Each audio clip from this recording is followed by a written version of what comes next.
Good evening.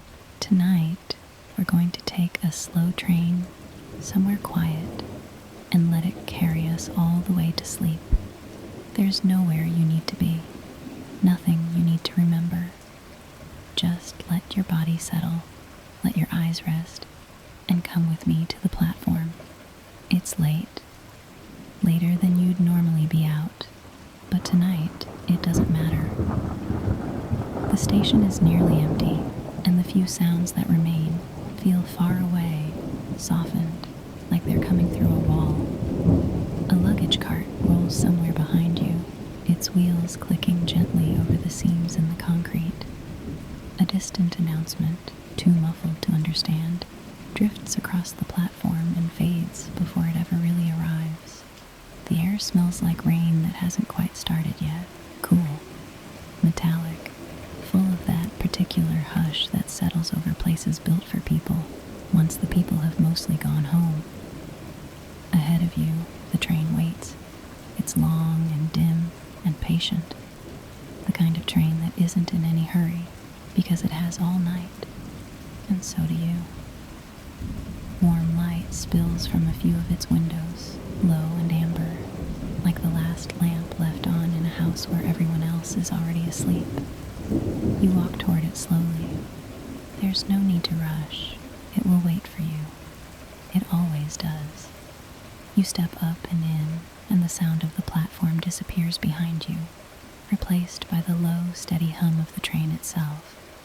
A sound so even, so unbroken, that it barely registers as sound at all, more like a feeling, a vibration under your feet, through the floor, up into your legs, settling somewhere behind your ribs.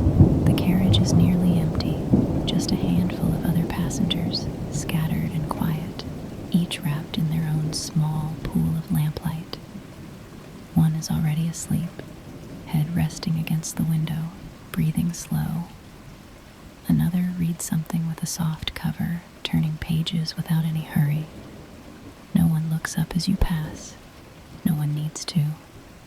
There is an unspoken agreement on a train like this one, that everyone is here for the same reason, to rest, to be carried somewhere without having to do the carrying themselves.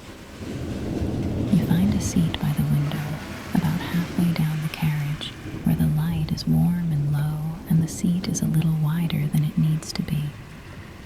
You set your bag down. You sit. And for the first time all day, there is truly nothing left to do. The seat holds you the way a good seat should, like it was made for exactly this, for exactly you, for exactly this hour. You feel your shoulders drop just slightly, the weight they'd been carrying finally handed off to something else. The armrest is cool under your hand, then warm, as your hand rests there and stops thinking about resting. Somewhere ahead, a soft chime sounds, followed by the gentle hydraulic sigh of doors closing. Then, the smallest jolt, barely a jolt at all, more like a held breath, finally released, and the train begins to move. The platform slides backward, slowly at first. The overhead lights drift past the window, one after another, in a rhythm that's almost hypnotic. Then, a little faster, the station thins out, gives way to the dark edges of the city. A passing fence, a low brick wall, the outline of buildings with only a few lit windows left, other people's lives glowing quietly in the dark. None of them your concern tonight. Rain begins to fall. You don't notice it start, not exactly. You just become aware at some point that the glass beside you has gone soft with water. Fine, silver lines forming, breaking, reforming. Each one catches a little of the warm light from inside the carriage and turns it into something almost golden, threading down the window in slow, unhurried streaks. You rest your head back against the seat. The rhythm of the train underneath you is so steady, so entirely without effort, that your whole body starts to match its pace. Your breathing slows, matching the gentle sway of the carriage as it eases left, then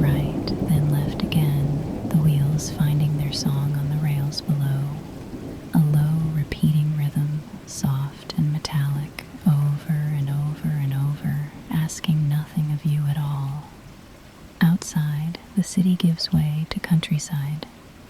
You can just make it out in the dark, the silhouette of hills rolling low against a sky that's more charcoal than black, a scattering of stars doing their quiet work in between drifting clouds. A river catches the moonlight somewhere in the distance, a long silver ribbon laid across the fields, gone again as the train curves gently through a stand of trees. Every so often, the train passes through a small town, half asleep already, a cluster of rooftops, a single porch light left on for someone who isn't home yet, a crossing signal blinking red, patient, rhythmic, then gone. None of it concerns you. You are only passing through, and passing through is its own kind of peace, nothing to solve, nothing to hold on to, just the soft blur of other people's quiet lives sliding past your window while you rest. After a while, you hear the soft, familiar creak of a cart being wheeled down the aisle. An attendant, unhurried, moving carriage to carriage with the kind of calm that only exists this late at night. She stops beside your row, and without needing to ask twice, hands you something warm, a small paper cup, its heat pressing gently into your palms. Cocoa, maybe. Or tea, the kind that tastes like it was made just for sleeping. You don't need to decide. You simply hold it. Feel the warmth travel up through your fingers, into your wrists, up your arms, settling somewhere close to your chest. You take a slow sip. It's warm and a little sweet, and it seems to loosen something in you that's been tight for longer than you realized. Some small knot behind your sternum finally letting go, one slow breath at a time. The cart creaks onward, further down the carriage, its sound fading the way most sounds do on this train, not stopping abruptly, just gradually becoming part of the background hum, indistinguishable from the rain, from the wheels, from your own breathing. You look back out the window.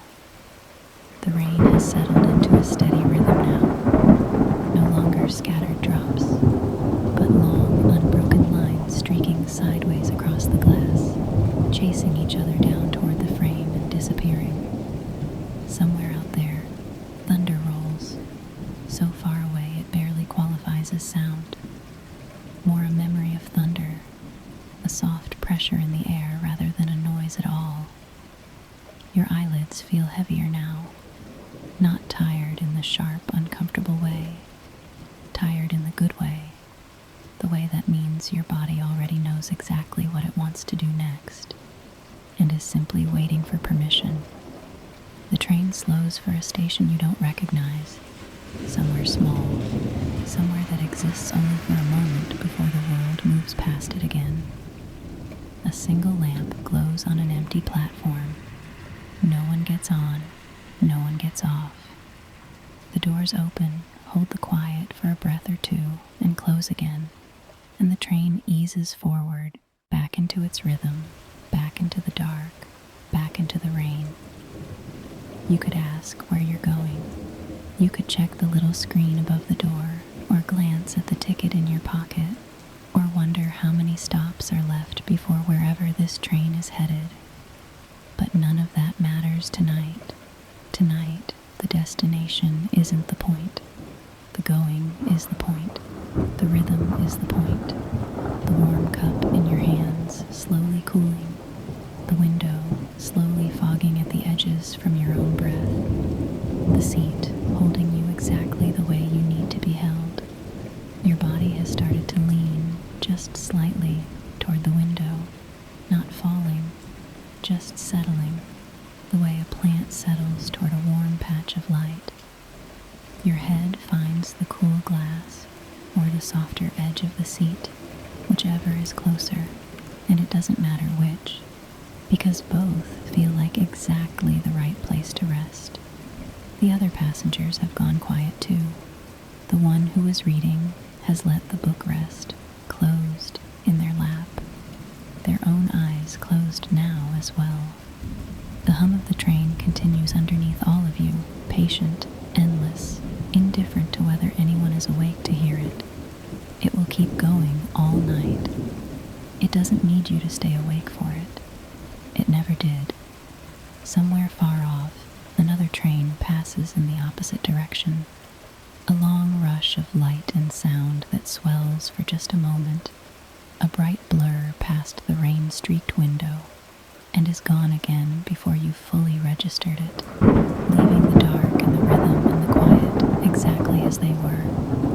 Your breathing has slowed to match the wheels now, in and out, in and out, the same unhurried rhythm carrying you both, in and out, slow and slower. The rain keeps its rhythm on the glass. The train keeps its rhythm on the rails. Somewhere behind your closing eyes, the two rhythms start to blur together into one long, steady sound, low and warm, wrapping around you the way the blanket someone left folded on the seat beside you is now, without you quite remembering picking it up, wrapped loosely around your shoulders. You are warm. You are held. You are moving gently through the dark, toward nowhere in particular, and that is exactly where you need to be. The lights in the carriage have dimmed somewhere along the way, without anyone seeming to turn them down. Or maybe they were always this soft, and you're only just now settled enough to notice. Amber, low, kind. Outside, the hills continue to roll past, one after another, soft and dark and endless, the rain still tracing its slow lines down the glass, the occasional light from a farmhouse or a crossing signal blinking once, twice, and disappearing behind you. There's nowhere to be. There's nothing to hold. Just this seat, this warmth, this steady, rocking rhythm, carrying you further and further from the day behind you and closer with every gentle mile to the kind of sleep that asks nothing of you at all. Rest now. The train will carry you the rest of the way. It always does.